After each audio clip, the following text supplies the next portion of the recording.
That's a really nice way to say so you don't smush your junk. Like, how loose are the clothes that you're wearing that your nuts are hanging low enough to go through a bike seat, dude? Like, you need to put on something that's like it's not holding so them up there. You don't like slot your nuts in before you start riding.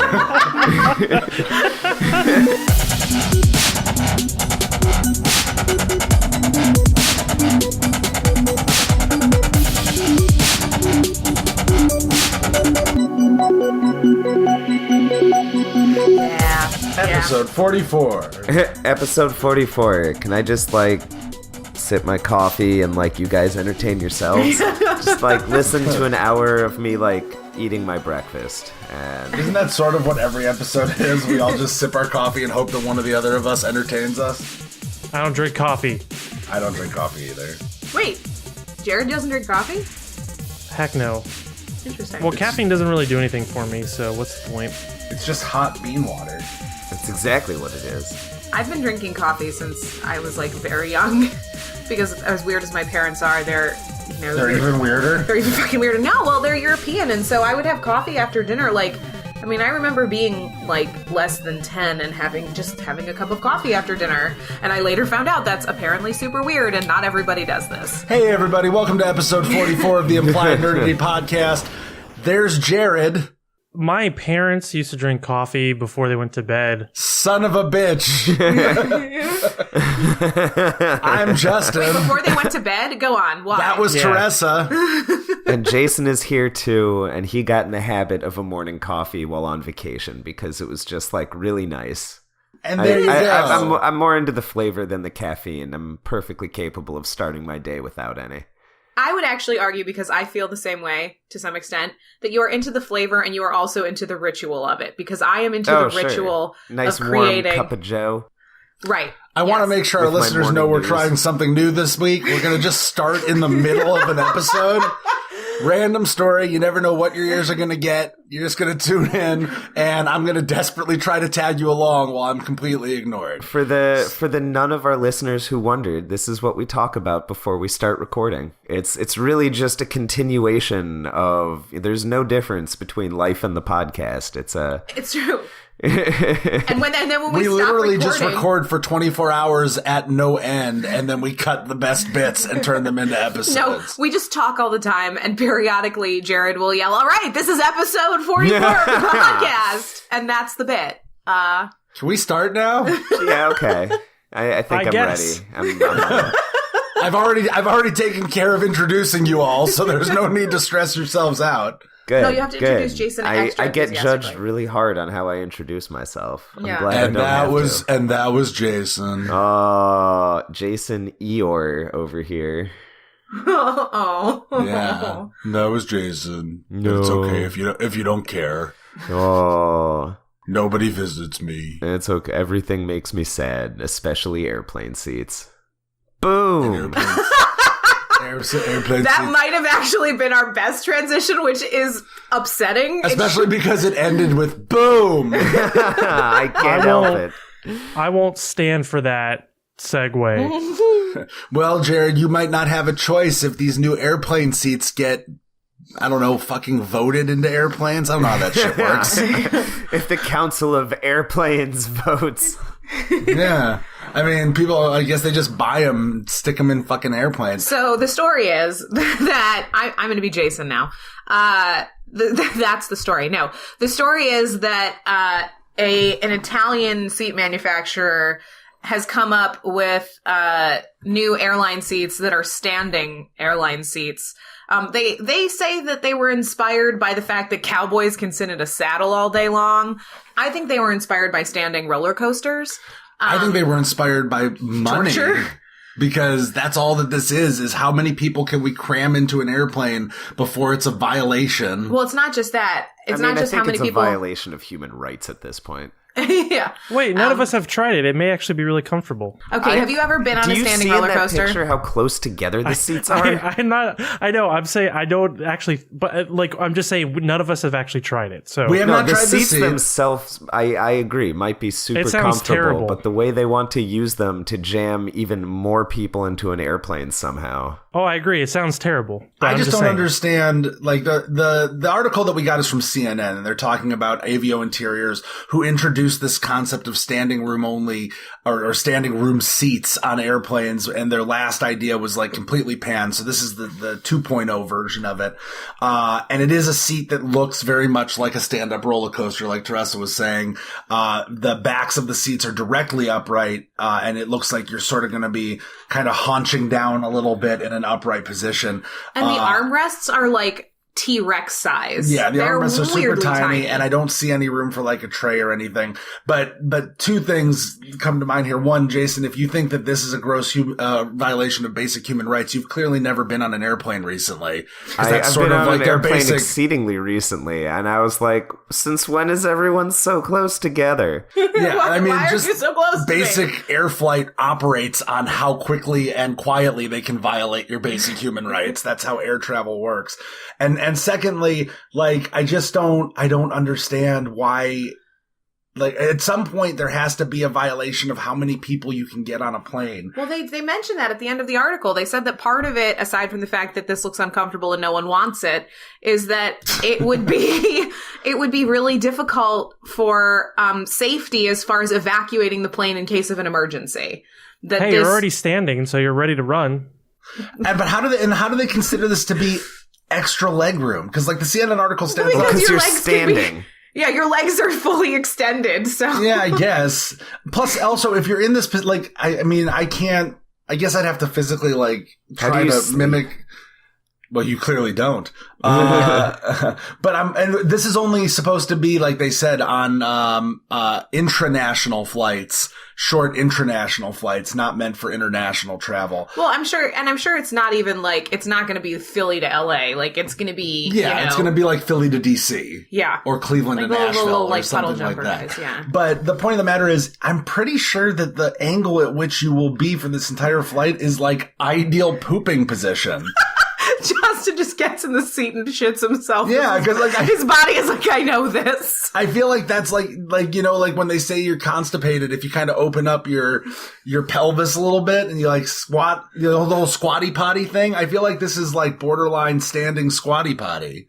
Well, like, you can't be standing squatty. That doesn't make any sense. Yes, you Yeah. can. Yes, you absolutely can. What is a stand squat? Explain to me what a stand squat Where is. you're standing, but you're not standing completely upright. You're kind of bent a little bit because you can't stand with your knees completely, like your knees locked and your legs completely extended for a long period of time, or you're going to pass out. So they have to make it, if it's like a cowboy on a saddle, your knees are I going think to... I figured out why you're always constipated, and it's because you don't understand how to poop. No, I am actually a prolific pooper. There are odes written about my feces. Oh, dear. The best way to poop is to be in like a full squat, like the way they do it in like Yeah. Asian countries and Yeah, stuff. that's what I read. Your knees, Yes. you want your knees above your hips. Exactly. Yes. But what I'm saying is this is like... It's the same position you should be in to give birth, by the way. Yeah. And the same muscles. Go on. But the point... And I would know. Jared poops out Yeah, babies. why are you trying to woman-splain this to Jared, huh? I know. But I just feel like you're going to be like in this, it's not quite a full stand. It's not quite a full sit. You've got sort of a little bit of a weird kind of squatty kind of position going on a little bit. And I just feel like it's not going to be very, Yeah, but have any of you guys sat on a horse before? Yes, I have Yeah. ridden a horse. Yeah, And I've Once sat when I on was a like horse. 10. I didn't ride it. I just sat on Okay, it. no, I have gone on extended horse rides. Sittings. Well, Extended no, horse I mean, sittings. when I used to go to I was Montana hoping with my for friend. extended horse adventures. It's true. It's true. I have been on extended Check horse out rides. Teresa's new podcast, Extended Horse Adventures. No, I have, and it's not bad. I mean, it takes a minute. It's kind of like if you take a long bike ride. I mean, it takes a minute to get used to something shoved up your business. But if that's like business, and that actually segues. Well, I guess I should let Jared finish whatever his question was. But my question. I guess I should let. Well, no, because the thing is that Justin brings up the point, which was the first thing I thought of, and I don't know why none of y'all thought about your testicles. But I was like, man, if I had shit hanging down there, I sure as fuck wouldn't want it just shoved up inside me for. Well, that's why I was hours. asking about riding a horse, because when you sit on a saddle, or just a horse in general, it's not, like you said, it takes a little bit to get used to, but it doesn't take very long, and it is pretty comfortable. So if this is like that, it probably wouldn't be too bad for at least like an hour or whatever. No, but like, I guess that I would say yes to that, except that I remember very specifically going to Cedar Point once with my friend and her brother. And her brother went on, was the Mantis? Was that the one that was the standing one? I think so, yeah. Okay. The Mantis was one of those standing roller coasters. And her brother, I guess they didn't adjust the leg part right. Because, you do have to bring it up or down. And it hit him in the balls. And he passed out. Yeah. And it was like horrible. And so that's the first thing I thought of when I saw this. I was like, man, you're going to have a lot of really unhappy men. Also, do we know if it kind of goes up or down depending on leg height? Because if it's going to accommodate someone like Jared or Justin, if I try to go on this seat, my legs are just going to be swinging in the wind. Yeah. I mean, that sounds great. If my feet are just dangling like I'm a little kid, sign me up. Look adjustable. I mean, maybe they're like lower down and your knees are kind of bent the whole time unless you're real short. I don't know. I mean, so speaking of genitals, they kind of make me think of bike seats, and like even modern bike seats for women have a little space for your genitals, because like sitting on something that puts all of your body weight pressure on your genitals isn't good for you no matter who you are. Are you saying they should put a little cup there to stuff our balls in? I mean, that's what they do for bike seats. What? Yeah, fancy new bike seats have a hole in the middle of them. And bike seats that have a hole for your nuts? Yeah. Let's see this. Yeah. Where did you find this bike seat? Ones that have a smaller hole for lady shapes. Oh, for lady nuts. No, see, the bike seat that I have, I think that ladies' bike seats actually have like a ridge in them. Yeah, well, that's a very specific kind of bike seat. For seat. her pleasure. I don't know. Oh, yeah, they do. Look at that. They have all these bike seats with holes in the middle.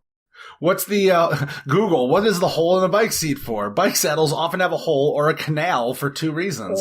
One is for ventilation. The other is to keep pressure off the delicate tissues in the crotch area. Dude, I don't know. It's a really nice way to say so you don't smush your junk. Like, how loose are the clothes that you're wearing that your nuts are hanging low enough to go through a bike seat, dude? Like, you need to put on something that's like it's not holding so, them up there. You don't like slot your nuts in before you start riding.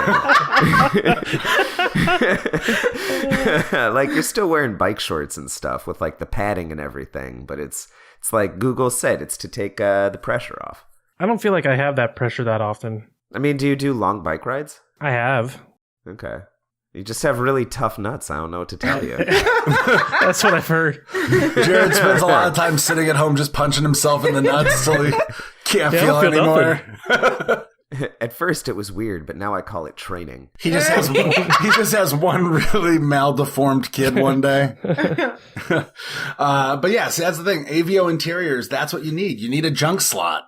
Make a little junk slot in your seat. At the very least. So another thing, because the safety issue is sort of related to something that I thought of, which is how much longer is it going to take to board the plane and to get off the plane when there are more people on it? Well, like, it already takes forever. So but bear in mind, as they mentioned, you can't have there's no like stowing for carry-on stuff. So you can't have carry-on stuff that you... Yeah, there's nowhere under space. the seat. There's no space under the seat. Yeah. So who is this useful for except for business travelers who are the people who already buy the most expensive seats anyways?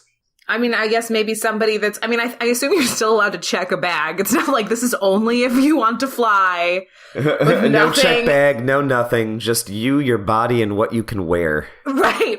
If you're buying a one-way ticket, you're probably definitely not a terrorist. But yeah, no, I mean, I think that while there are certainly more people, if you don't have somebody scrambling to get their purse or all of, that kind of stuff from in front of them and checking around them, then it might cut the time back somewhat. Yeah. Hey, I mean, So go ahead.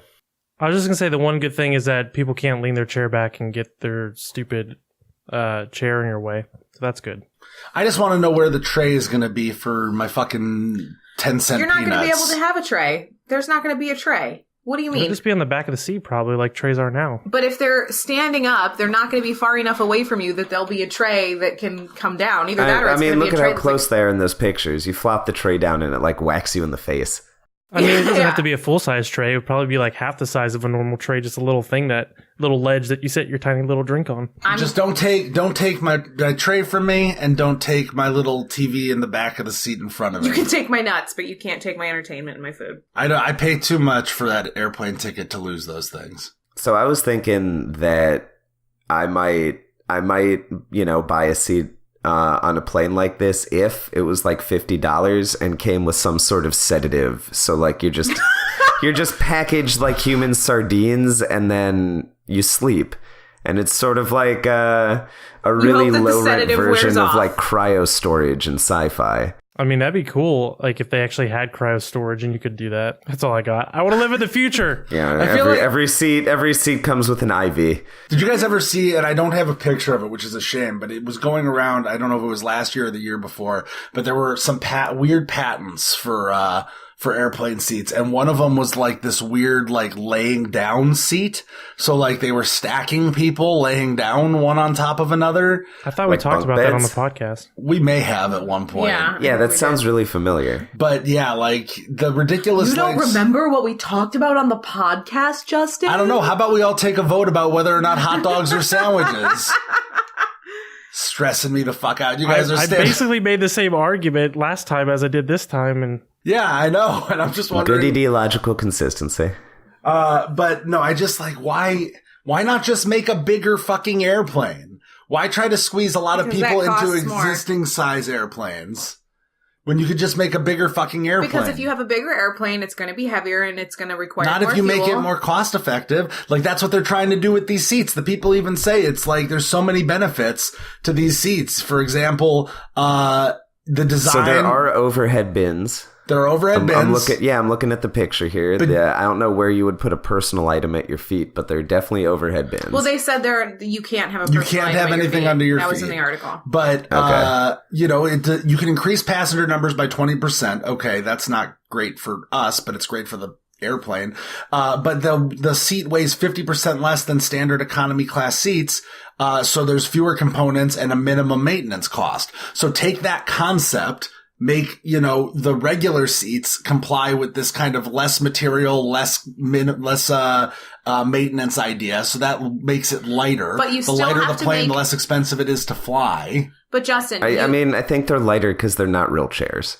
well, also, okay, if you have real chairs and there are fewer of them and you're saying just make a larger plane, You know you what? have to assume that the savings on weight in the chairs is equal to the extra material for the outside of the plane, which it won't be because you can't have flimsy material on the outside of the plane or it will fucking fall apart. Okay, so then you cut the corners on the inside, and I think I figured it out. I've been watching, Tress has finally got me watching Wild Wild Oh Country. my god, finally. And so I'm like 3 or 4 episodes in, and the whole overarching story is very interesting. But I gotta say, I'm kind of on board with this whole, Rajneesh kind of concept of just everything being real flowy and light and relaxed and everything. So just let's cut it back on the inside of the plane and replace all of the seats with those sumo bean bags. Everyone chills on the floor. Big kind of Rajneesh Param style, love fest on the floor of the airplane. And everyone's chill. You have as much legroom as you need. You got a big comfy seat. Kids won't get pissed off because they fucking love bean bags. Everyone gets a snack. Low maintenance, light interior. You can get a lot. are you trying to pitch us your plane cult idea right now? This is my plane. This is my plane cult. And I think I solved the problem. Boom. Done. We're talking about this as if this thing's going to happen, but at the very end of the article, they just say, we have no plans to actually use any of this stuff. No, So- because no airline is going to well, hold on. I was going to say no airline is going to alienate their customers that much, but, United might go for it. Yeah. I mean, look at, what about like Frontier and Spirit, where they're like, hey, it's no frills, and you have to stand the whole time, but it only costs $24 Right. to fly to That's Australia. what I'm saying. If it's like $1 an hour. really cheap, I don't know. But okay, so here's my last thought. Looking at these seats and how close they are together. Why are they yellow? Why do they look like bananas? Oh, They're minions. Well, that's an excellent question. I was gonna say, if I'm in the window seat and I have to go to the bathroom, Good fucking luck. is there any way to get up without basically giving everyone else a lap dance on your way out? You better have a catheter. Yeah, there's a free catheter. Right? You get an at each IV one. with sedatives, you get a catheter, you get forget a catheter. You just get like an astronaut-style adult diaper. No, dude, if they're going to put a slot in the seat for your genitals, they just put another slot for your butthole.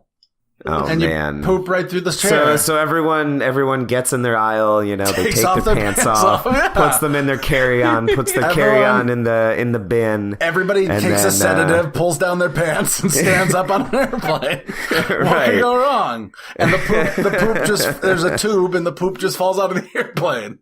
Just like it does in real life when you flush the toilet on an airplane. This sounds like a foolproof idea. We need to call The poop- Avio Interiors the and be poop like, plane. guys, this is why this idea hasn't taken off. We because you workshopped need it. a poop chute. Yep, you need a poop chute. Everything needs a poop chute. Hashtag improvement, hashtag poop chute, hashtag copyright. Patent. The next story we chose, it's really hard to transition from this one to that one. I've been trying to think of something. If I had to stand on a plane for that long, I'd probably kill somebody. I was trying to do something not about killing anybody. You're trying to transition to a story about a serial If killer. you tried to get out of that plane seat, you'd be swapping DNA with so many people trying to get to the bathroom. I was there going to you make go. a joke about the DNA. Thanks, You're welcome. Justin. You're welcome. Poop shoot. Forget it. Hashtag poop shoot. Let's talk about it. Who wants to give the synopsis on this Golden State Killer? I'm gonna let Jason do it. This seems like it's I can his do wheelhouse. It involves crime. I can do it. I can do anything that involves crime. You want me to kill a guy? I'll kill a guy. I wouldn't go that far. Okay, so Okay, I'd torture a guy. lately in the news, we have been hearing all about the Golden State Killer. I'll be honest, I usually don't follow crime news because it's like what I do for work. It's fake news. And in my off time. Well, also legal reporting tends to be kind of mediocre at best. I mean, look, I'm not going to say the New York Times doesn't do a lot better than Law and Order, but I still read something every so often where I'm like, oh, that's not how that works. But besides the point. So this case kind of broke into my consciousness, not because someone killed somebody, that happens all the time, but because of how he was caught. So in California, they had the Golden State Killer, very, very cleverly named, who raped and murdered just lots of people in the 70s and 80s. And the lead investigator on the case, Mr. Paul Holes, great name, was, for over 20 years, he'd been on the case. And right before retirement, this great idea, they're going to use a old frozen sample of DNA from a rape kit from one of the Golden State Killer's victims and put the DNA profile onto a genealogy website. And through relatives that the genealogy website flagged, they eventually were able to find the person that they think the DNA belongs to. And he's 1/16th Navajo. Right. And he's got a propensity towards cystic fibrosis. And I mean, so we kind of have two stories about this, and I think they go together. So I'll just say, so they did this. They, made a fake profile on the genealogy website, used it to find this guy through his through the family that the website referred them to, and they didn't tell the website they were doing this. They got no help from the website. They just kind of snuck around. And the question is, what does that mean for privacy and whatnot? Like, it's great that a serial killer and rapist is off the streets given that he's in his 70s and had to be rolled into the courtroom in a wheelchair, I don't know how dangerous he is anymore. But you know, no part of the justice article is good. No part of the article, and this is something Teresa and I were briefly talking about. No part of the article discusses whether or not he was in good health or bad health prior to being arrested. The closest you get is that they talk about his family being very cooperative and shocked that their dad or their brother or whatever may have done these things. And I think that, like, if he's this poor off, the DNA is there, you know, to support whether or not it was actually him. But, like, I feel like he was probably fine. And if you get rolled into a courtroom like this after being arrested, it's pretty much like you're in a catatonic state of shock because you got caught. But I can't prove or disprove that. I'm just saying that if we're talking about guilt or innocence. No, I mean, I don't necessarily think that's, I mean, I think that, like, if this would be pretty shocking whether you were guilty or innocent.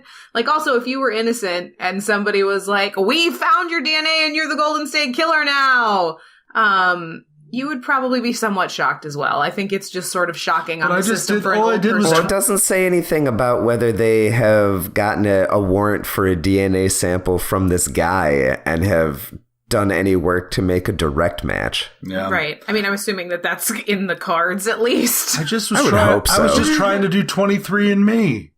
Not a sponsor. Definitely not a sponsor of this episode. Yeah. What's the issue? So, Jason, you brought up issue of privacy. What's the issue there, you think? Well, so the issue is the people whose genes were matched with this rape kit sample didn't, you know, it's not a government database. They didn't sign up to be, you know, to have their DNA run against a killer's DNA, anything like that. Well, but did they so, or didn't you know, they? Number one, it's sort of the question is, do we want the government, do we want law enforcement especially to basically have this carte blanche to look at not just DNA of people who end up in the system? There are very specific laws about, you know, DNA collection from certain types of felons, things like that.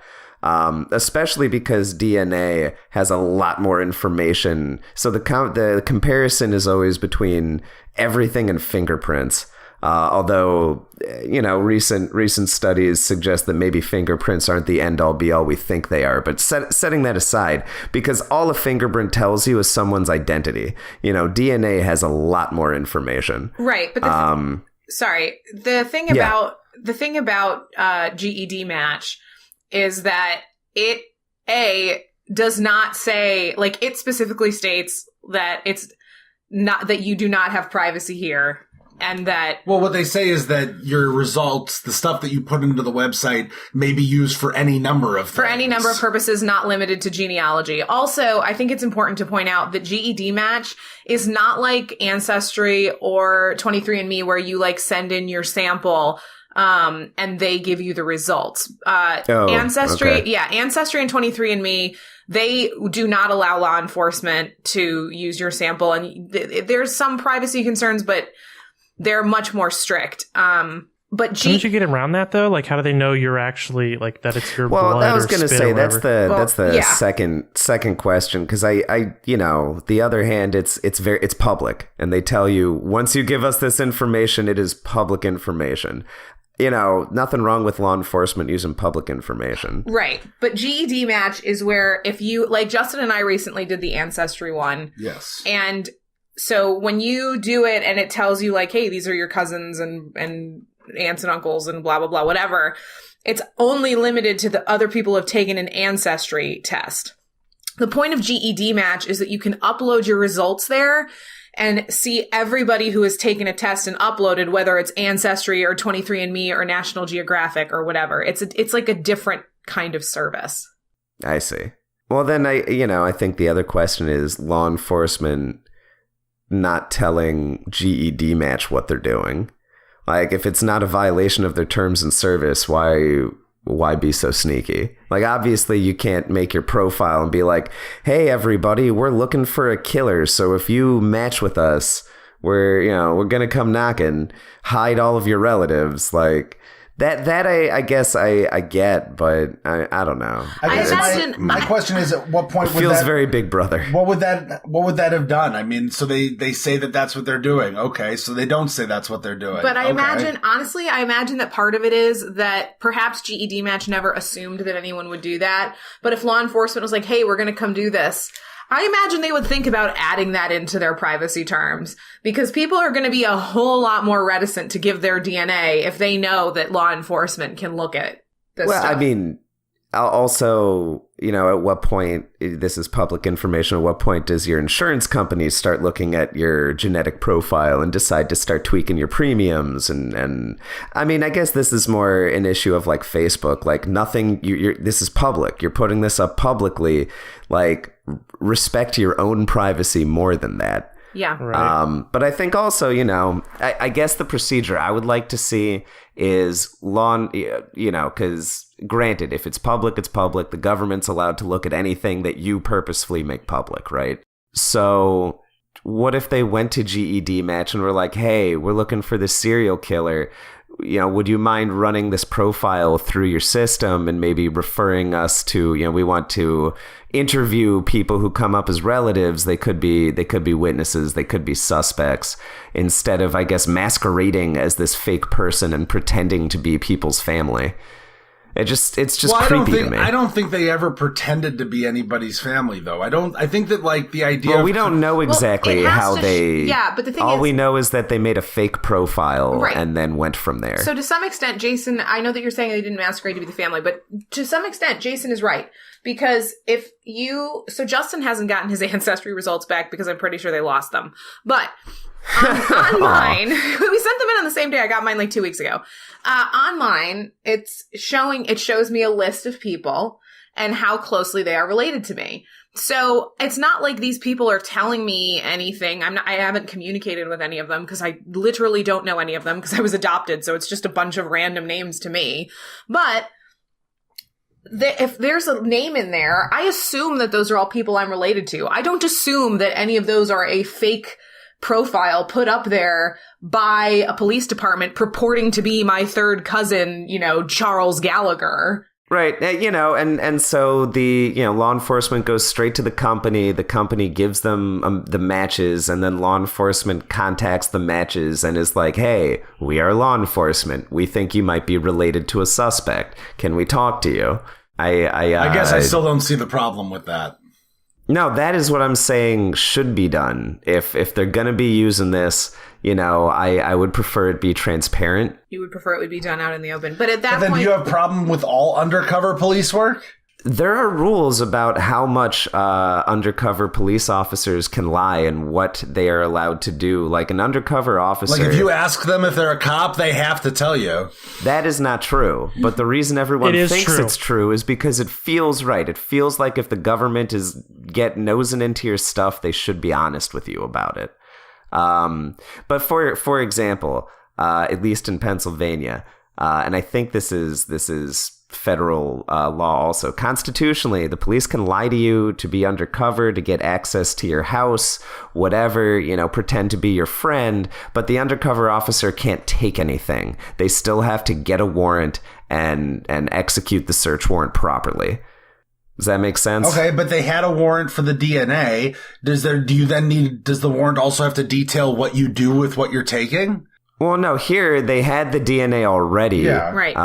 And then they just compared the DNA to a public database of DNA. Issue being, they had GED Match do all the work for them by lying to them, by making a fake profile. What if GED Match doesn't want to use its server time, its resources in this way? Well, then this is an opportunity for them to change their user agreement so that they don't do that in the future. And that's why I was saying that's probably why they didn't say anything in the first place, because it might not be something the GED Match ever thought about until suddenly here comes this big case and oh shit, because this is not good press for GED Match. I mean, like in some ways it is because it helped catch this killer, but on the other hand, it certainly is not going to make anybody trust GED Match more. I want to pause there for a second on that. The concept of no press is bad press. press, they say, or bad, something along those lines. All press is good I mean, press. it does show that if this guy turns out to actually be the killer, it shows that GED match is a really crackerjack service. Even if it doesn't turn out that he's the Golden State Killer, let's show an audio show of hands here. Who had ever heard of GED match before this? I had not. I hadn't. Nope. Okay, to be fair, I had, but possibly only because I've been interested in theoretically how these sites work. Well, the point of the matter is Hold on, though. I'm not just talking about the GED match user agreement, the agreement between GED match and its users. I'm also talking about, the relationship between the company and the government. Right. Can the government lie to your company to get you to do their work for them? Or does the government have to say, hey, private company, we would like to contract with you. Here is however much money to cover the cost of this work you are doing for law enforcement, not for yourself. Something like that. I guess I still just don't see how that differs from an undercover investigation. Because the undercover agent agrees to go undercover. I mean, I'm aware. And GED match did not. But GED match isn't the undercover agent. Paul Holes is. No, but it's not Paul Holes. He isn't. Paul DNA, Holes is basically. right. He was always he was always law enforcement. It is the fake profile. I don't know. In this example, I feel like the website would be the undercover agent, or I guess the investigators went undercover on the website, but then that means they're using undercover investigation not just against their suspect, but against a totally side company. Well, it would be an know. undercover agent being undercover to go to the library. What about what? Well, let me ask you this. Let's put it in a larger context. We'll take it out of DNA. You can't tell me that undercover agents haven't made fake Facebook profiles in order to obtain information. I mean, I don't have any, I can't provide an instance where that happened, but I'd be very surprised if it didn't. And does that make Facebook an unwilling undercover agent? Or is it an agent going undercover as someone else using a service to obtain information? Which is exactly what Paul Holes did in this case. That's a great question, because we're in the middle of talking about government agents using Facebook for purposes it wasn't originally designed for. And I don't know. I mean, certainly, again, if you put something on Facebook that's public, I don't have any problem with law enforcement trolling your profile and looking at everything that's public. I don't have a problem with them getting a warrant to look at what's private. Bear in mind that with Facebook, there was also that whole thing where they were making people prove that they were who they were. Remember in 2015, I think it was, where you had to prove that your name was really your name, and they made you possibly submit stuff to verify. I'm pretty sure that has long since passed, though. I know, but what I'm saying is that they were at least on the face of it trying to make sure that people who were on Facebook were who they said they were. And if there was a law enforcement agent being somebody else, then Facebook had to have some sort of knowledge of it and be okay. Nobody on Facebook today, except for maybe your grandmother or parents who are computer illiterate, nobody goes on Facebook with the understanding that their information isn't being accessed somehow maliciously, some way, somewhere by someone. You are wrong. You are absolutely wrong. It is not just people's grandmothers. Justin, okay, we've had this discussion so many times. I feel like I'm going to turn blue. All of these people who post that dumb privacy thing, I bring this up all the time. That's I say that Facebook can't use my privacy stuff, so I'm posting it on the wall, because people believe that they have a right to privacy, and that what they put on the internet and what they put on Facebook is somehow protected, and that people aren't allowed to see it. But and legally, that's not the case. I know, but people don't know that. But it feels like it should be the case, really strong, and a lot of people tend to assume that the law is what it should be, which honestly is a good thing. It means that, the law is not doing a terrible job because people expect it to work. But this is definitely an area where I think if people if as many people were as well informed about it as we are, and certainly I'm no expert, but at least I know, like you said, don't put anything on Facebook you don't want to be used against you. Don't put anything on the internet you don't want to be used against you. So don't put your fucking DNA on the internet if you think that You is put going your to... DNA on the internet. Let me finish my thought. Don't put your fucking DNA on the internet if you don't want to have that kind of information out there for others to access. But once you put your DNA out on the internet, I don't think you're entitled to some kind of DNA privacy. The internet is not a private place. But you don't just go out into the middle of the mall and whip your fucking junk out and expect that you're entitled to some right of privacy. I do. Well, Teresa does. But that's not the point. It's also very hard to whip my junk out, but it's, but the point of the matter is, like, I don't think GED Match, I don't think they needed to be told what was going on. I don't think that they are criminalized in any way or is going to serve as a detriment that this happened. If anything, people will realize, oh wait, maybe putting my DNA on the internet isn't such a great idea. But I think that as far as GED Match is concerned, no press is bad press. This gets them out in the public, because we're talking 1 in 4 people here even have ever heard of it before. And all press is good press. All press is good press. No press is bad press. I mean, whatever. But no, here's the thing. So I have a counter argument, and I'm coming from a really like hardcore right wing free market viewpoint on this a little bit, which is different. Maybe Jared will feel this. I don't know. You're my go-to. The government is bad. Hey, anything that limits the government, I'm in favor of it. So shoot. So like, and this is, I think, an instance where good regulation on the government, and this is regulation of the government, what the government does, not what the company does. Limits on the government can help the private market flourish. This is a great example. GED Match could go out of business because people go, oh, well, I don't want my DNA to accidentally be used against my family. That's ridiculous. But if the government had to get a warrant, be cool with GED Match, at the very least be upfront with the company and let the company decide how the data is used.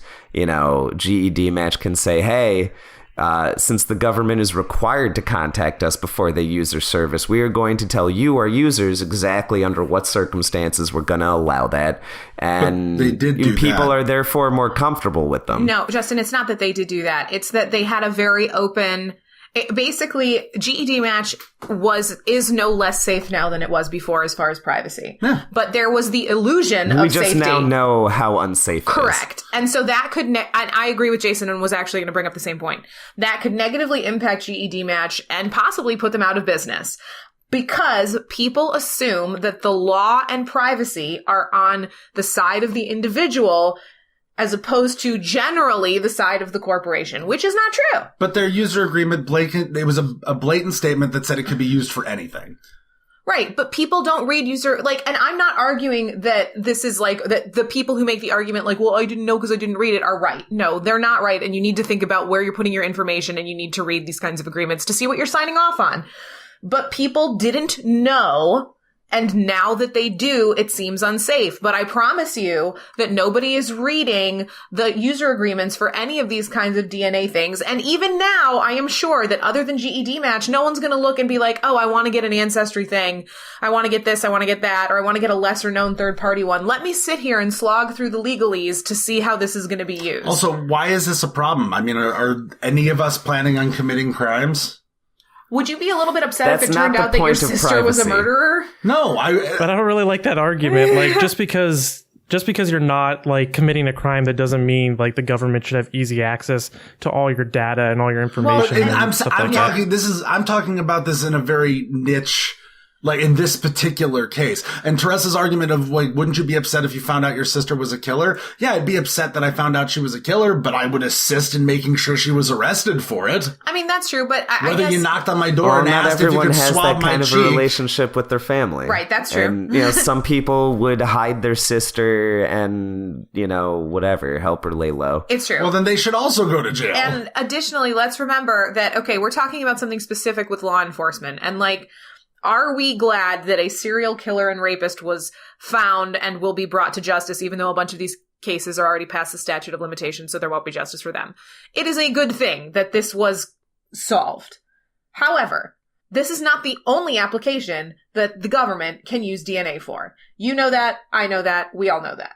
Okay. And so this brings up the larger question of, okay, so law enforcement could use the DNA for this. What else could the government use DNA for? What else has the government used this for? We don't know that this is the only time that this has happened. It only became public because this is such a big case. I guess I just feel in the terms of DNA, it doesn't bother me that the government has that information. I just don't so DNA gives you a very in-depth scientific view of who you are. Okay. Your genetic build. Cool. It helps identify people in the event of a crime. Okay. And anything, I mean, okay, find out all you want about me. Find out so everyone gets fingerprinted and DNA tested at 18 and goes into a national database and blah blah blah blah blah. Like that is that's and then we can assign everybody a social desirability score, and maybe based on your DNA we'll decide, well, you've got an unacceptable risk of X, Y, and Z, so we're just not going to let you on planes ever. I don't know, man. It flies in the face of freedom. It flies in the face of self-determination. Privacy, and this is the thing, privacy isn't just about not getting in trouble. Privacy is about the sense of security you get knowing that you control what others know about you. Yeah, but ultimately, isn't that, especially in the internet age, isn't that more of get off an illusion? Facebook, get off MySpace, right. Get off Yahoo Answers. Well, I mean, this is why I'm not on Twitter. I'm not on anything. I have a Facebook profile from college that I haven't updated in years. Like, I'm 100% with you. But on the other hand, there are these services offered by companies that people want to use. So why not allow the free market to work, let people make money, and just pass some laws that make sure that the people using the service feel safe, feel secure, have control over their information, and we create an environment where the company can be profitable. And if you can't protect people's information while still making money, maybe that is a business that shouldn't exist. Or, like I said, you just nationalize Facebook because it's useful and people like it, and then there's no problem with hate speech and bullshit, and everything comes down to the First Amendment. When you go to court, could you imagine that, taking Facebook to actually being able to take Facebook to court for violating your First Amendment rights, getting some actual court decisions, some public debate on what is the First Amendment on the internet and what is harassment? I mean, we would be able to have a much more robust public conversation, because it always wouldn't boil down to, oh yeah, but if we regulate Facebook too much, they'll have to shut down because they won't be able to make money. I know I'm a little bit of a broken record on this, but I think that this sort of, what ruins Facebook is the fact that they have to make money. I don't know about that. I think it's just people who ruin Facebook. Well, if you remove the ads from Facebook, there would be no reason for them to sell your information, which would mean there'd be no reason for them to collect your information. Sure, yeah, if we're talking about that one particular... I thought you meant in the other areas you brought up previously. Oh, I'm just talking about privacy and data security and that kind of stuff. Yeah, I don't know. It's a choice. Just don't use Facebook. Then Facebook would go away. Then you wouldn't have to worry about any of this stuff. People just need to stop using it. I mean, but there is social utility to Facebook, so my question is, how do you preserve that and eliminate all of the bad stuff that, as we're becoming aware and more aware, is really bad? Yeah, but that's how the free market works. Like, imagine if, obviously this probably isn't going to happen because it seems like no one cares, or very few people care. But imagine if 90% of the user base just said, forget it, we're done with Facebook. And there was this huge outcry against Facebook. They would ultimately you fall apart. There's no way they could sustain with 10% of their user base. So they would have to make changes. They would have to make those huge different, and they'd have to find different ways to survive, or they'll just go away. If the Cleveland Browns administration and fans can't make changes to the Cleveland Browns team because we're too stupid to stop buying tickets to watch a team lose all 16 games season after season.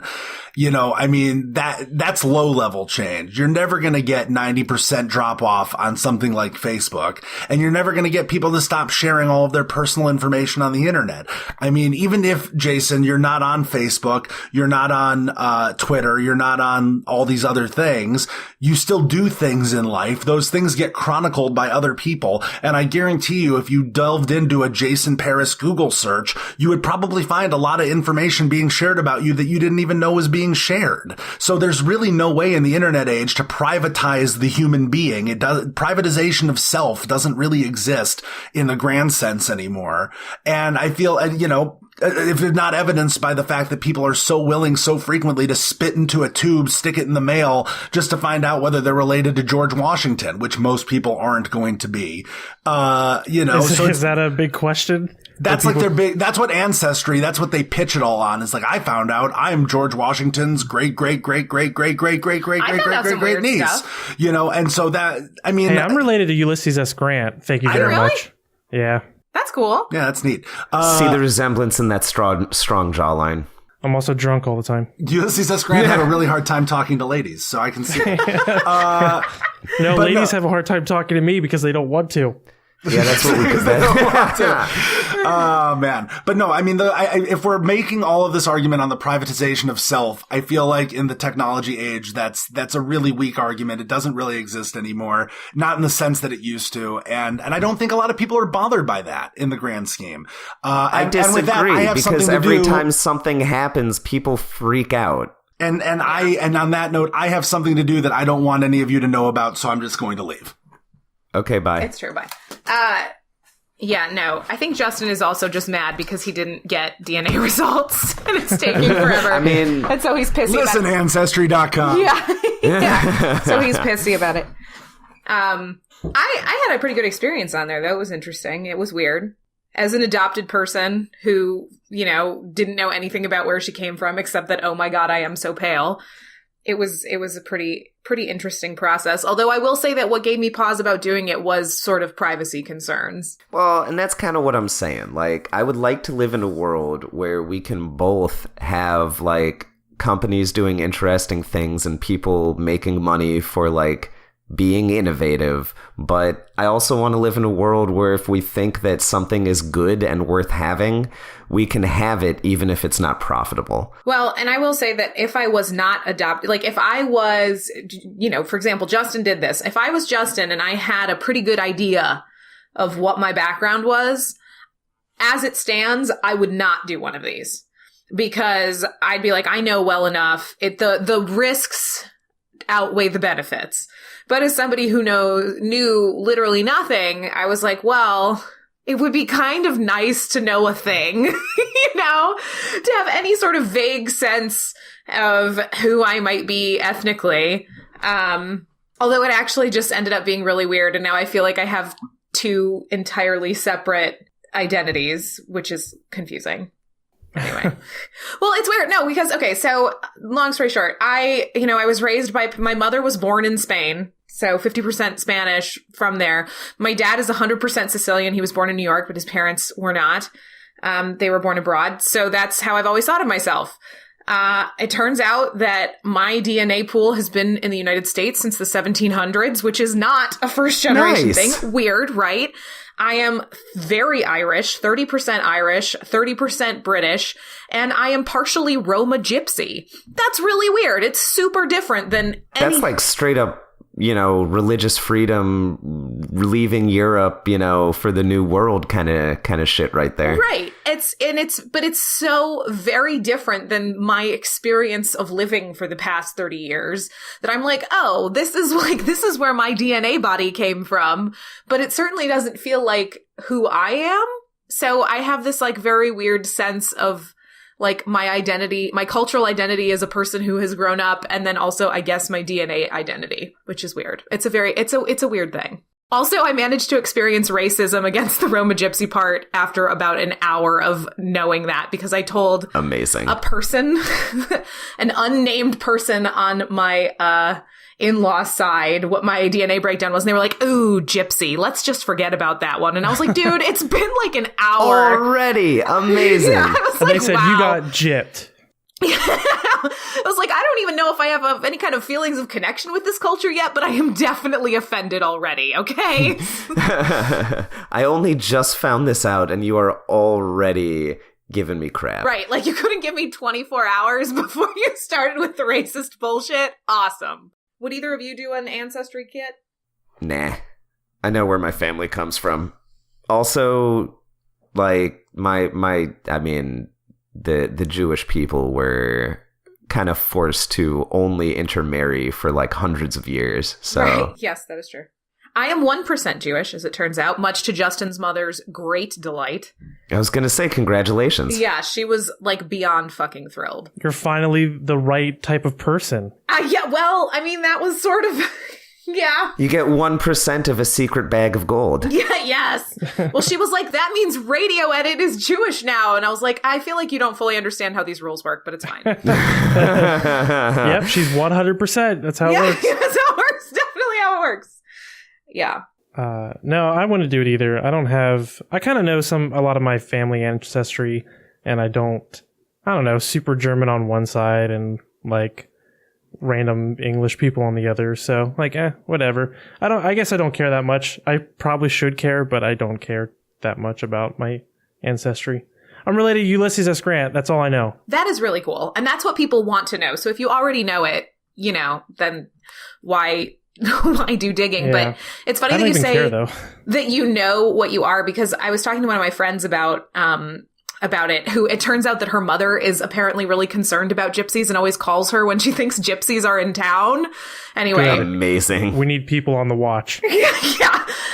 Anyway, and her dad took the test because he was hoping to find, he's Hungarian, but he was hoping that it would turn out that he was like maybe a little more than just Hungarian. But his test results came back as like 98% Hungarian and 2% Neanderthal.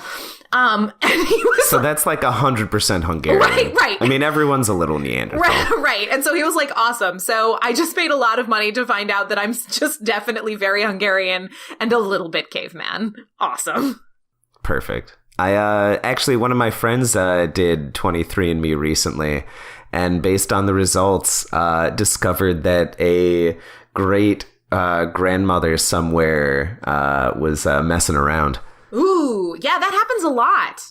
Yeah. Well, and there's also how there was like a whole big group of people that found out that their parents went to a fertility doctor who was definitely just using his own sperm. Yeah. Wait, what? Yeah, I don't even think that's the first time something like that has happened. No, either. it's not. But this one was like, I just remember this one being super recent. Somebody went on Ancestry and she found out that her dad wasn't her dad. And so then she like confronted her parents and they were like, what the fuck? And it turns out that there was a fertility doctor in whatever area practicing for like 20 years. And instead of doing in vitro with like the patient father's sperm, he would just use his own. Oh my gosh. Yeah. And with like dozens of patients. Right. So there's just like all of these kids who ended up being siblings. And the only reason that they know is because they went on Ancestry and surprise, they're all related. Wow. Yeah. It's super fucked up. What happened to that guy? A lot of child support. Yeah. I don't know. I don't know. I mean, I wonder if he's even still, I mean, I imagine if he's alive, there has to be some sort of proceeding against him. I don't know. Maybe the statute of limitations is over on whatever that would be, but I can imagine there would be some sort of a civil suit. One would hope.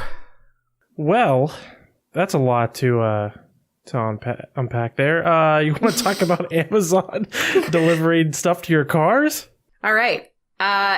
Amazon doesn't just want to break into your house. They also want to break into your car if it's parked in a somewhat convenient place for them. So as someone who has had Amazon break into his house several times. Oh, wait, you did it? Yeah, I told you we were going to. I knew you were going to. I didn't know if you followed through. Yeah, we totally. Well, because we wanted a fancy keypad front door lock anyways, because Micah forgets her keys sometimes. Girl, me too. It's fine. Except that I don't have a keypad, so I just cry on the stoop. And because it was like just starting up, there was like a package deal, so the keypad plus the camera was about as much as just the keypad. And no, it has been fine. I come home and there is a package right inside my front door. All the animals are still inside. Nothing is missing. That was my question, was about the animals. How do they react to this? I mean, I guess you don't know because you can't interview them. When you sign up for it, you tell Amazon if you have animals. Okay. So like the driver knows to be on the lookout. And like Rowdy is a very friendly and quite big dog. So one time I was home while the Amazon guy was delivering, and, you know, I hear the door open and Rowdy's like, oh my God, new friends. And the guy's like just standing just outside the door like, is he friendly? And I was like, yeah, he's super friendly. He's like, all right, I'll leave a note for the next delivery guy. So, you know, they keep track of that kind of stuff. And like, so far, it has been convenient and trustworthy. And so would you do I don't know about this car thing, though. I was going to say, if your car was available for that, would you do it in your car, like while you were at work, for example? Oh, you work at home now. So I don't drive to work. Right. Okay. But if, would Micah do it? She doesn't drive to work either. God damn it. Let's hypothetically say if you had a car in this situation, would you do it? Right. I mean, I guess if I don't know, because if I'm at work, I can have the package delivered to my office. If I'm at home, I can have it delivered to my home. If I want it delivered someplace else, there's like a million of those Amazon lockers now. What if you're buying something like in the article? What if you're buying something for Micah and you don't want her to see it and you want it to be a secret? Would you get it delivered to the trunk of your car like a creeper? Or what if you're buying something that's not for Micah, but you just don't want her to see? Like all of your sex dolls. Oh, my. I mean, I don't see why an Amazon locker or having it sent to my office wouldn't work. I mean, but also my car, I've got a sort of a big city car situation where like we share one car and pretty much only use it for errands. So the car is either at the house or I am with it. Or one of us is with it, but like doing stuff, not just like, yeah, it'll be here for the next 6 hours. Micah goes to load groceries and your trunk is just like full of weird shit you've bought. Right. What? We should probably explain what this is, though. I mean, I'm sure people have figured it out by now, but essentially, following up on what the Amazon key thing was, where they can deliver packages to your house when you're not there, Amazon is working, they're testing out this thing where they will deliver packages to your vehicle. So when you're not at your vehicle, or you, for whatever reason, you might want it delivered there, they will have access to open up your car, specifically the trunk, and put it in the back there, and then lock it up and leave your package there. That's about it. The only reason that I would use this myself, well, I can't because my car, it's available in my area, but you can only do it on 2015 or newer Volvos or GMs. I do not have a Volvo or a GM or a car that is 2015 or newer. But if I did, nope, can't see why I would use it. No. I don't get any reason that anyone would do it. The one example, the lady said, like, it's nice because they could deliver diapers to the car so it doesn't wake the baby. But it's like, if you're home, like, why can't you just be like nearby? And like, why can't Amazon just have something where it says like on a note in the delivery thing, like, hey, don't ring the doorbell, like text the person there or something like that. I guess I imagine it's more if you live in a neighborhood where that's, well, first of all, whenever we get Amazon deliveries, they never ring the doorbell. Ever. So it's not a good concern for me, but I guess if you live in a not so great neighborhood where you'd be concerned that your package would get stolen, that, you know, well, I want it to be secure, but I also don't want to hear anything. So I don't know. I want it to be secure, but I'm not comfortable with them getting into my house. I could see this being useful for people who have like long commutes, people who work in workplaces where you can't get mail delivered, which I would imagine is most people. People who live in cars. People who live in cars, sure, makes it a lot easier to be like a wandering musician or something, or a starving artist. Well, no, because it has to be. Oh, that was part of it, though. It's funny that you bring that up because you have to have the car parked at an address that is either your home address or your work address. It can't be like a random. Really? I missed that. Yeah, it said like it can't just be like a random parking lot across town. But you could just lie and like say, this is my home address, and then just drive there. Oh, yeah. For that the car day. will need to be parked within a certain radius of an address used for Amazon deliveries. So it has to be someplace you've already gotten a delivery. So, like, I couldn't be like, I couldn't go on vacation and visit, Jason or Jared and then be like, by the way, deliver this to the trunk of my car. But you could have them deliver it to, like, Jared's house. Right, but then I would just have them deliver it to Jared's house like a person. Right. Like I would without... Like a person. But without any of this other nonsense. There doesn't need to have the car shit. We don't have to have the front door shit. Yeah, but I knew a guy who tried to live out of his van for a year. He was trying to like save money and whatnot, and just try to live like more simply, whichever's correct. And he would get packages delivered to my house. So like it would be nice if he then would stop doing that, and then he could just park outside my house, get it delivered to his van, and I don't have to keep all of his crap. There you go. Yeah, that is the one specific situation. Yeah, that one specific situation. Make it better for me. Yeah. Jared wants this, but not for himself, just so that his deadbeat friends will stop. Yeah, and he doesn't listen to this podcast because he doesn't do anything because he lives in a van.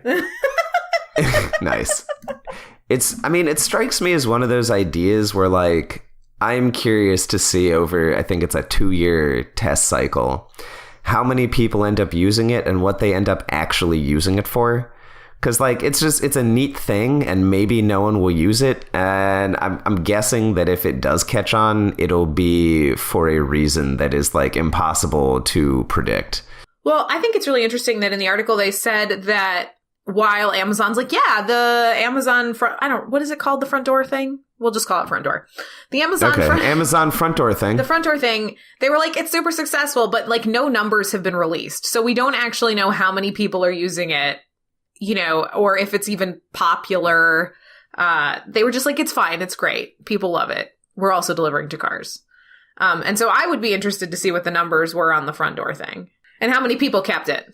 So it's called Amazon Key, but this is part of Amazon Key. So it's just Amazon Key is either your car or your car or your home.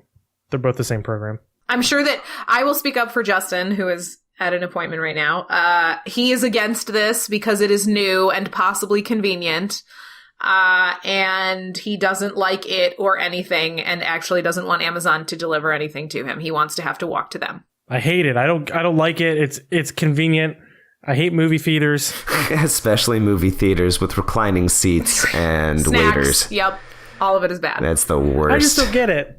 Eating food while watching a movie? I don't like it. Who does that? Not me. I want to be hungry. It sharpens the focus so I can pay extra close attention. Okay, so since it was an audience favorite last time, and by that I mean Justin told us not to do it again, time for Lightning Round Part 2. We only have one thing to lightning round because it was the only one we had anything to say about. So ABBA, everyone loves them. Everyone's favorite Eurovision champs. Yes. They've gotten back together. They're in their late 60s and early 70s, and they've gotten back together, and they've recorded 2 new songs, and they are going to do not a concert, but a live entertainment experience using virtual avatars and artificial intelligence that I think is even going to be on TV. It is. It's going to be televised. Yes. 3, 2, 1, Jared. What? I don't care. I don't care about ABBA. And why aren't they just out there in their real human forms? Because they're old now. Is my question. Well, yeah, they're old, but who wants to see like fake versions of them? Like, that's not cool. Apparently, they're counting on a lot of people wanting to see fake versions of them. Many people. Yeah, but if they since they're coming out with new songs, I can understand. Like, if they're going to play those, is that the first time they're going to play those new songs? Yeah. I mean, it's funny because I was going to say maybe the first time they're going to play them live, but I don't think they're going to be playing anything live. Sorry. We're going lightning round. I'm sorry for interrupting. Please, Jared, finish your thoughts. I don't know. That's all. I was going to say, he's been trying to finish his thought of nothing for a couple times now. I'm just trying to grab at anything to talk about. I really don't care about ABBA at all. Like, whatever. I know that's not good content, but like of all the bands in the world we could talk about, I'm so nothing on ABBA. All right. Teresa. So my daughter is obsessed with ABBA for reasons that we cannot determine. When she was about 1, she decided that her favorite song was Mamma Mia, and by the time she was about 1.5, she could sing all the words.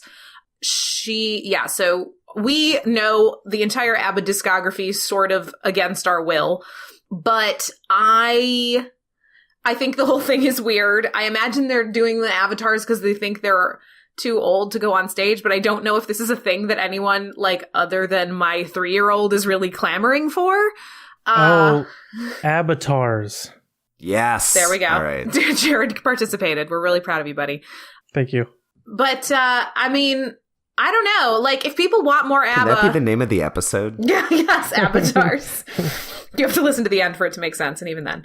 But I don't know if this is what people want more of, because they are actually doing a sequel to Mamma Mia, the musical/movie, which is amazing and everyone should watch. And so I feel like that's what people want more of if they want more ABBA. Or they just want to listen to Mamma Mia and Dancing Queen over and over and over again. Jason, go. Right, lightning round me. I think the fact that not only do they call it a live entertainment experience, but that even in People magazine, they have to put entertainment experience in quotes. Yeah, yes. I suspect that this is going to be much more like Prince during the Super Bowl halftime show than like a real concert. I suspect that this is basically going to be a pre-recorded, light show that they do in front of a live audience and then call it an entertainment experience. Although the mixture of virtual avatars and artificial intelligence makes me wonder if they are not planning on basically deep faking themselves. And maybe they will play the music live, but instead of appearing on stage in their, human bodies, they will project onto stage.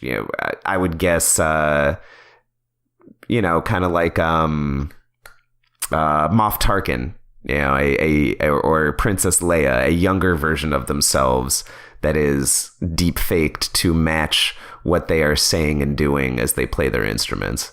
But either way, not a concert. And come on, man, you're telling me that it's this big thing, 2 new songs, and you're not even going to do one show? Yeah, I guess my other thing is kind of I could see that if maybe, let's say the Eagles wanted to do some sort of a big concert, but Glenn Frey is dead, so then they'd have to avatar him in with AI. That would make sense to me, right? We're doing a concert, but we have to do it with this one fake thing because there's a dead person. That'd be so weird, though, if one person's just this avatar and the other people are real. It'd be super weird.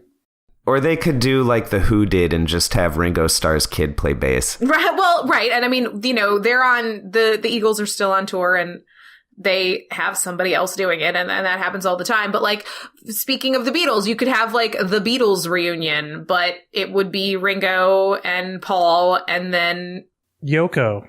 Yeah, well, you could. She's filling for John, right. You could have Everyone whoever loves the fuck. her, so. You could have whoever the fuck you want on there, but you could have John and George. People would probably pay money to go to that. I just think it's a little weirder because ABBA's not dead. All of them are not dead. None of them are dead, even. Right. This is super random, but when I was young, I used to get ABBA and Ace of Base confused. Yeah, me too. They sound the same. all that. I think I was just these very Northern European bands. I don't know. They're all the same to me. I figured it out eventually. I saw the sign, if you will. Anyway, please end the podcast before anything else happens. Did anyone else want to talk about anything else? Anything you experienced this week that was cool? I don't know. I thought ABBA would be fun, but I mean, I guess it was worth to get Avatar. There you go. We suffered through it for a reason. I read a really good book accidentally. Oh. Yeah. The whole book accidentally? Well, it was more that... Is that the name of the book? It was billed as something that it wasn't at all. And the way that it was billed was very much the kind of book that I would like to read. I like a lot of different kind of books, but I really enjoy mysteries and not mysteries I'm trying to think of a nice way to say it. I like more highbrow mysteries, intellectual type of mysteries, and I like gothic type mysteries a lot. The Hardy Boys. Definitely what I'm talking about. And this one was billed as like there is a prisoner at Alcatraz, and then there's this little girl who goes missing, and like their lives depend on something or other. I don't know. So I was like, oh, that sounds really good. I would like to read it. It's called The Edge of Lost by Christina McMorris.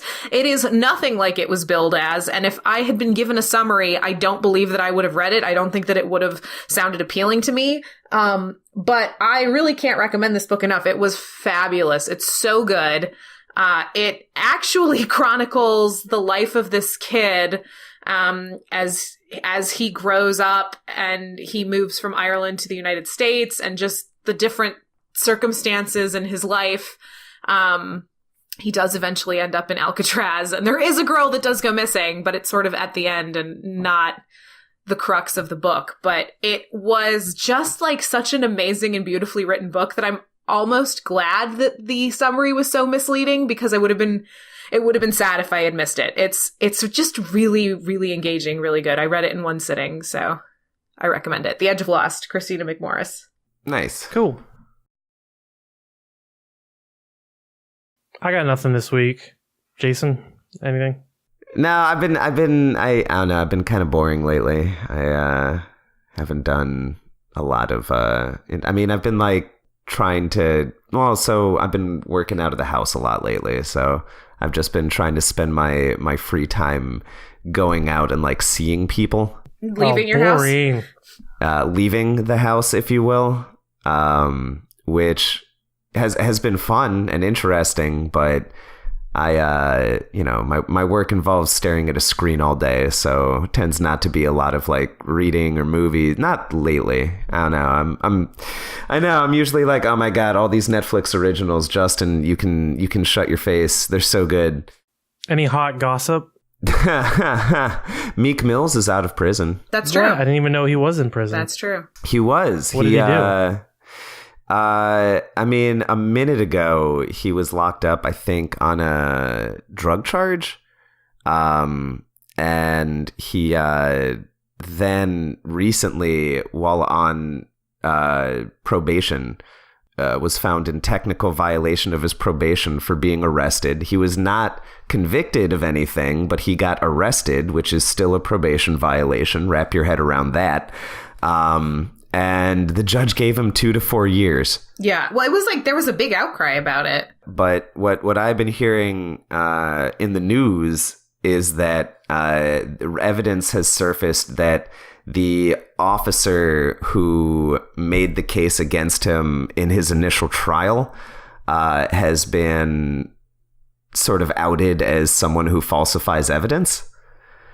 And that is the reason that he has been released from custody. He has filed a motion based on new evidence, and the prosecution in the case actually did not object to him getting bail while the issue is pending. So the sentence for now still stands, but he is appealing it, and he was granted bail pending appeal. Yeah, that is definitely not interesting enough for the podcast. I thought it was actually really interesting, honestly. I didn't even know he went to jail, so I'm learning. This is all new to Jared. Right. Yeah. Hey, we've reached the end of the podcast. This was episode 44. I want to thank you for listening, and I want to thank you and find folks here on the podcast for being here with me to create this podcast. No thanks to Justin, because he always leaves early. He thinks he's better than us. It's very clear. It's true. I also want to thank all the beautiful websites out there. Actually, you know what? Not the ones we use, just the well-designed one. Right. Well, no, that's the thing. I hate CNN and I hate People because they have these autoplay videos on their stupid website. Anyway, I want to say thanks to CNN for giving us that travel one about the planes and the seats and all that jazz. New York Times told us about the DNA and the Golden State Killer, and The Verge told us about Amazon delivering packages to your car, and the Apple one that was on People as well. Thank you to Jonathan Killstring Hertzberger for giving us our theme song that we use each and every week. You can find more about him at killstring.bandcamp.com. If you have any comments or questions, or you want to get involved in any way, we do have social media. We have a Facebook and a Twitter, but we won't use them anymore because the government is going to use that against us. But if you want to use something the government won't use against us, you can email us at our email address, which is impliednerdity@gmail.com. Yay. Yep, that's it. Thanks for listening. You can find out more about us at thegrownupgeek.com if you want to know about any of our other podcasts that exist. And that's it. See you next week. Email us.